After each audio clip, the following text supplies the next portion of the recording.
Thank you for being here. Welcome all, and thank you for joining us on this important announcement and demonstration. I think you're going to see, as a result of the demonstration, is the importance of safety relative to batteries and how we are using batteries at the current time.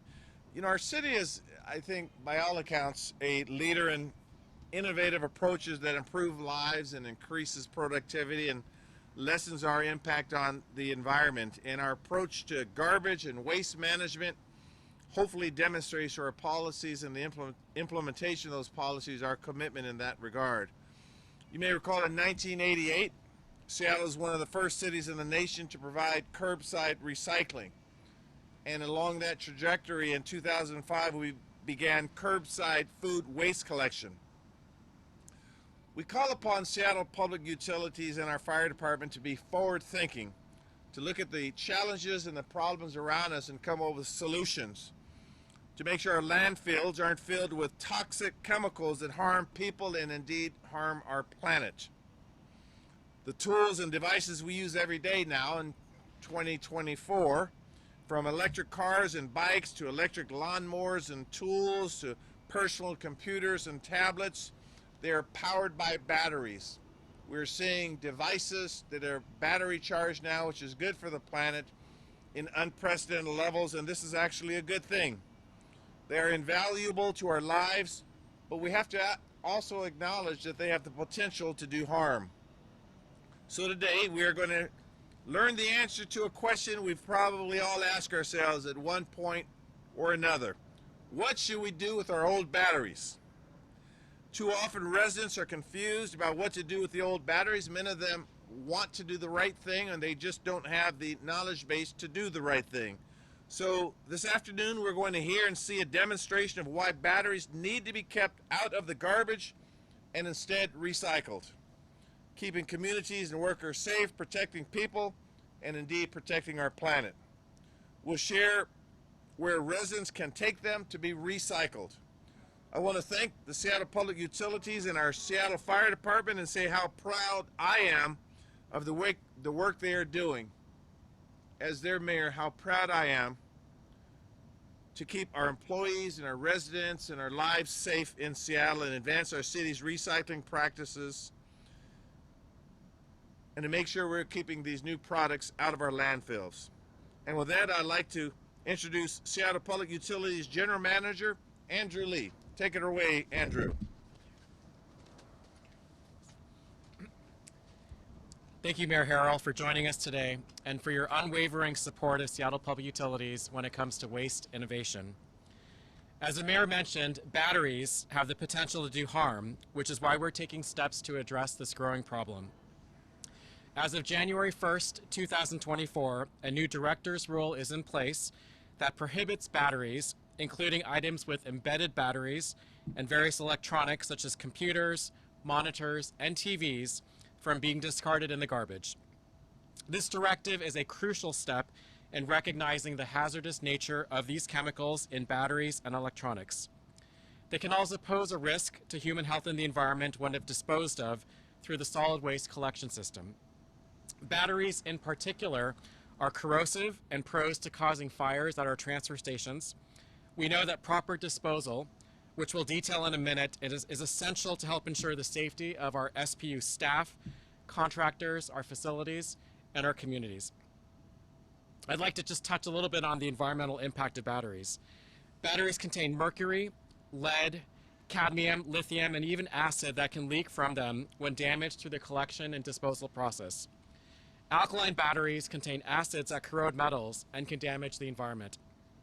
We are requiring these items to be handled separately to help ensure safe handling, disposal, and recycling.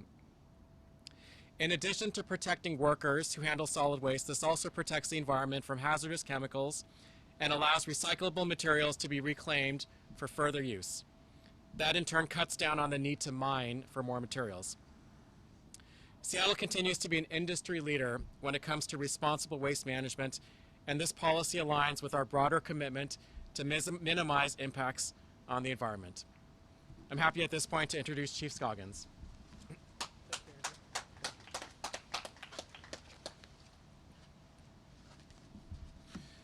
Good afternoon, everyone, and welcome to our joint training facility. I'm Harrell Scoggins, Fire Chief of the Seattle Fire Department. I'd like to start by thanking Mayor Harrell for his leadership and Director Lee for prioritizing the safety of the community and his employees through his director's rule to ban batteries in garbage receptacles. While all batteries present unique fire hazards, I'd like to talk specifically about the growing concern around the dangers of lithium-ion batteries. As consumers purchase more and more products that contain lithium-ion batteries, such as e-bikes, e-scooters, and portable electronics, phones and laptops and power tools, etc., we are seeing an increase in fires across the nation related to these devices. In the last 2 years alone, the Seattle Fire Department has responded to 79 fires in the city. I'll say that again, 79 fires in the city caused by lithium-ion batteries. Many of these fires are a result of improperly charging, storing, and disposing of devices containing these batteries. One of these incidents involved a battery crushed in the back of a garbage truck, which caused a fire while the truck was en route. Fires involving lithium-ion batteries can start and spread quickly and can result in significant property loss, injuries, or worst case scenario, they can have deadly consequences, as we've seen around the country. When overheated, the batteries can explode, leading to an aggressive fire and one that's challenging to extinguish. Batteries damaged by fire can also reignite and spread rapidly to other combustible materials. The dangers associated with lithium-ion batteries should be taken seriously. Similar to the effort to install smoke detector and carbon monoxide alarms, battery fires are now the new hazard we are facing. Now that I've illustrated how significant the consequences can be from these fires, I'd like to talk through key safety tips. Only purchase and use devices certified by a nationally recognized testing laboratory such as Underwriters Laboratory. Use the device's original battery and charger. Don't charge devices overnight or when you're not home. Stop using devices if the battery shows signs of physical damage, swelling, or becomes too hot to the touch. Avoid charging devices near escape routes. Keep batteries at room temperature away from heat or direct sunlight. And as we are asking you today, do not dispose of batteries in the trash. Seattle Public Utilities will cover safe disposal options. If your device begins to hiss, pop, or start on fire, immediately leave the area. Close the door as you leave and then call 911.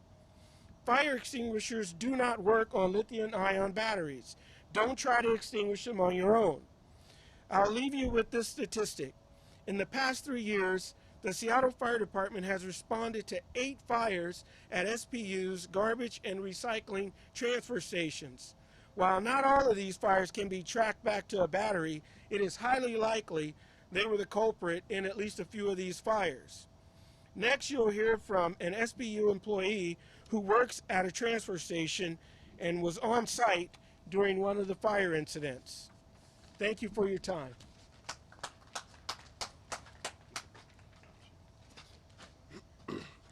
Hello, my name is Julian Santos. I've been a laborer at the South and North Transfer Station for the past 2 years.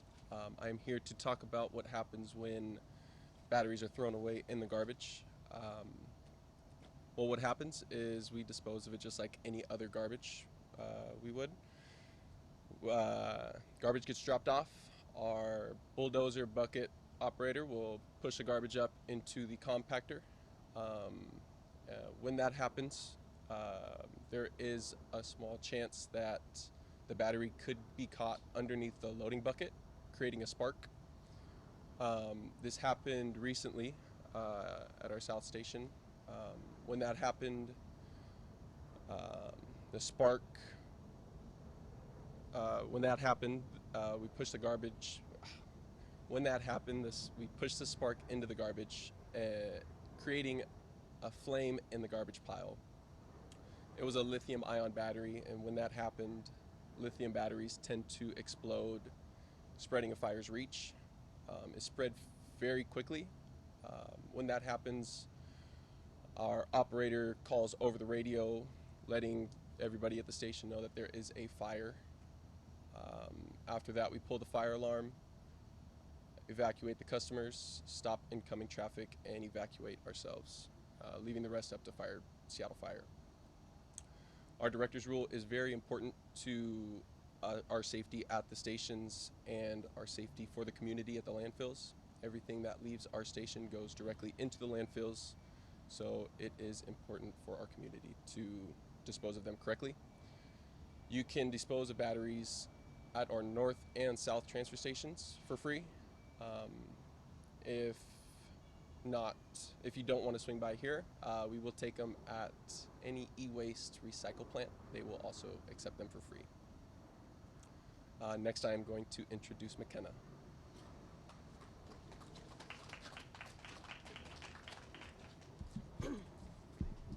Thank you, Julian. The new director's rule addresses the immediate need for batteries to be disposed of safely and properly. While Washington State passed a law to require battery producers to create and pay for a collection and recycling system for batteries statewide, it does not take effect until 2027, and we can't wait to act to protect our staff and facilities.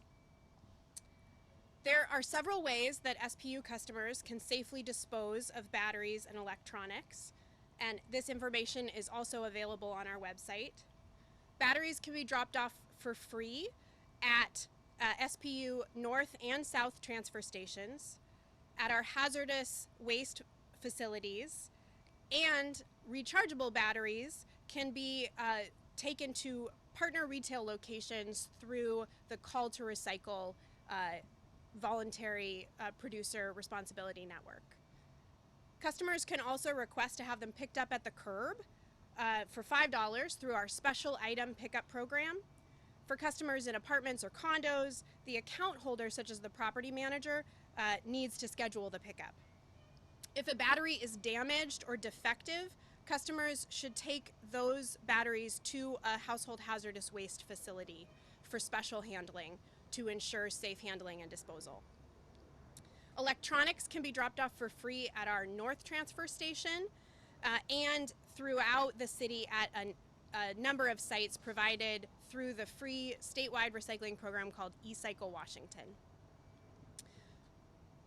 We want to thank our customers for doing their part in keeping our staff safe by properly disposing of batteries and electronics. Thank you.